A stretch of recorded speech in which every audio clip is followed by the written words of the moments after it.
आइए जानते हैं आज के कुछ प्रमुख अंतर्राष्ट्रीय खबरों को, लेकिन उससे पहले एक नजर आज की हेडलाइंस पर। ईडी में राहुल गांधी की पेशी, सड़क पर कांग्रेस का संग्राम। केशव प्रसाद मौर्य सहित भाजपा के 9 और सपा के 4 प्रत्याशी निर्विरोध जीते। मुख्यमंत्री अशोक गहलोत को पुलिस ने लिया हिरासत में। 14 और 15 जून को इन सभी शहरों में बंद रहेंगे बैंक।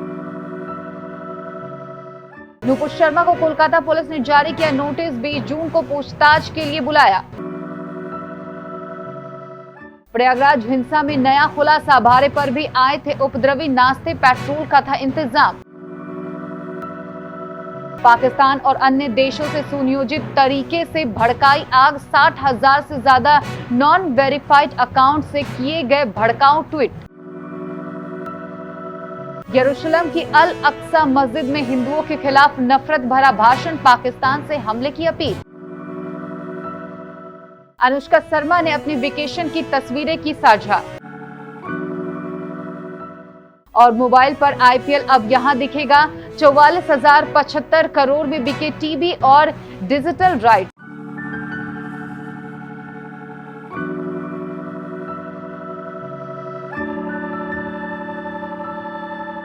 राहुल गांधी की पेशी से पहले कांग्रेस कार्यकर्ताओं ने जमकर हंगामा और धरना प्रदर्शन किया, जिसके बाद उन्हें हिरासत में ले लिया गया।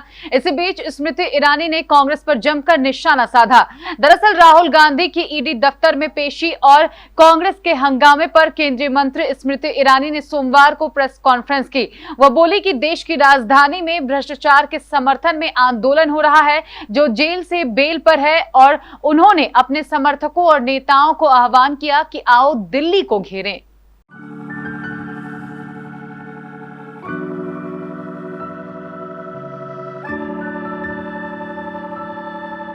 यूपी में विधान परिषद की 13 सीटों पर भाजपा के 9 और सपा के 4 प्रत्याशी निर्विरोध निर्वाचित हो गए हैं। उनमें उप मुख्यमंत्री केशव प्रसाद मौर्य सहित जेपीएस राठौर, दानिश आजाद अंसारी, दया शंकर मिश्रा, दयालु नरेंद्र कश्यप, यशवंत सैनी, चौधरी भूपेंद्र सिंह, मुकेश शर्मा और बनवारी लाल दोहरे शामिल है। सपा के विजयी 4 सदस्यों में स्वामी प्रसाद मौर्य, मुकुल यादव, जसमीर अंसारी और शाहबाज खान है। विधान परिषद के सभी नवनिर्वाचित सदस्यों ने प्रमाण पत्र ले लिया है।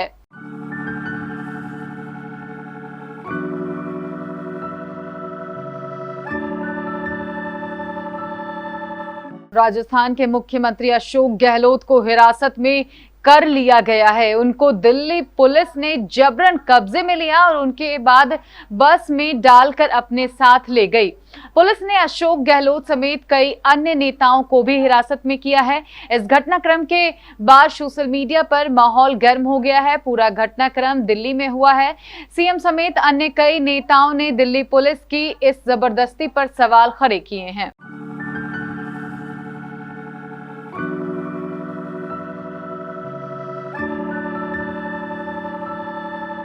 अगर आपका कल या फिर परसों यानी 14 और 15 जून को बैंक जाने का प्लान है तो यह खबर आपके काम की है।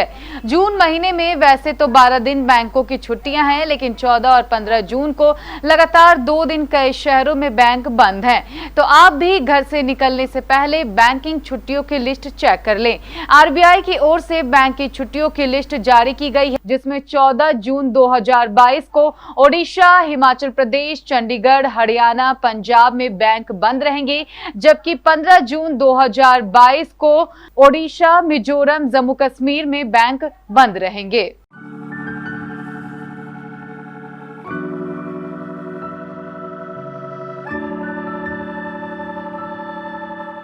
जुमे के दिन अटाला में हुई हिंसा के बाबत एक दिन पहले तक यही बात सामने आई थी कि अगल बगल के इलाकों से नमाज पढ़ने आए युवाओं ने ही उपद्रव किया, लेकिन जांच पड़ताल में जुटी एजेंसियों को एक चौंकाने वाली जानकारी मिली है।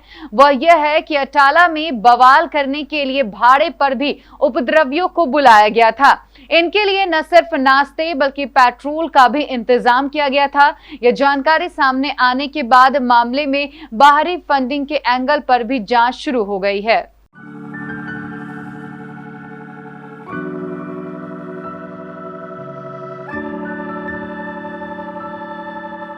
पैगंबर मोहम्मद पर टिप्पणी के मामले में भारत में सुनियोजित षड्यंत्र के तहत विवाद की आग भड़काई गई। इसमें पाकिस्तान और कुछ अन्य देशों के हजारों non verified internet media account जुटे हैं। फर्जी खबरों पर नजर रखने और फैक्ट चेक करने वाले digital forensics research and analytic centre के रिपोर्ट में यह बात सामने आई है। यह रिपोर्ट दिखाती है कि किस तरह से भ्रामक सूचनाओं के माध्यम से मुस्लिमों को भड़काया गया।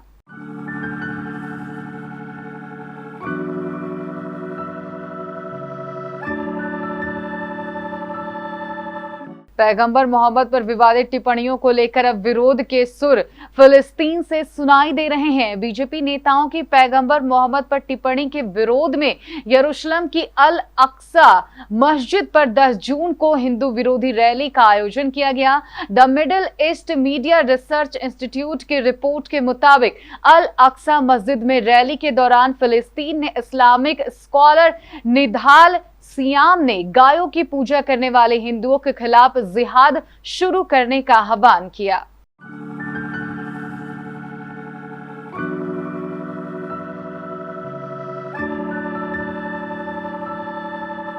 हफ्ते के पहले कारोबारी सेशन यानी सोमवार को शेयर बाजार बिकावली के साथ तो बंद हुए, लेकिन बाजार में आखिरी घंटे हल्की रिकवरी देखने को मिली। शेयर बाजार में आज के ट्रेडिंग सेशन के दौरान भारी बिकावली देखने को तो मिली है, लेकिन बाद में कुछ शेयरों ने बाजार को सहारा दिया। दिन के निचले स्तर से सुधर कर बंद हुए। सेंसेक्स में 1456.74 अंक यानी कि 2.68% की गिरावट देखने को मिली और ये इंडेक्स 52,846.70 के लेवल पर बंद हुआ। इसके अलावा निफ्टी 50 इंडेक्स में 400 से ज्यादा अंक यानी कि 2.64% की गिरावट दर्ज की गई और ये इंडेक्स 15,800 के लेवल के नीचे पर बंद हुआ।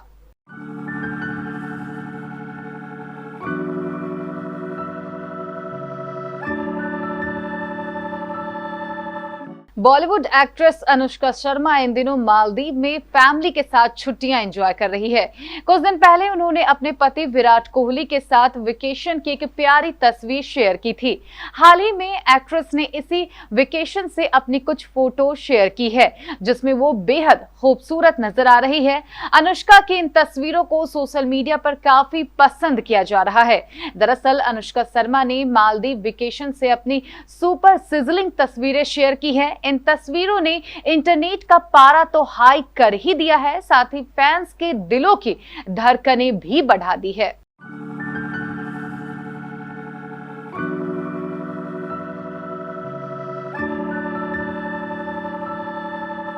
इंडियन प्रीमियर लीग के 2023 से 2027 सत्र के लिए नया ब्रॉडकास्ट मिल गया है।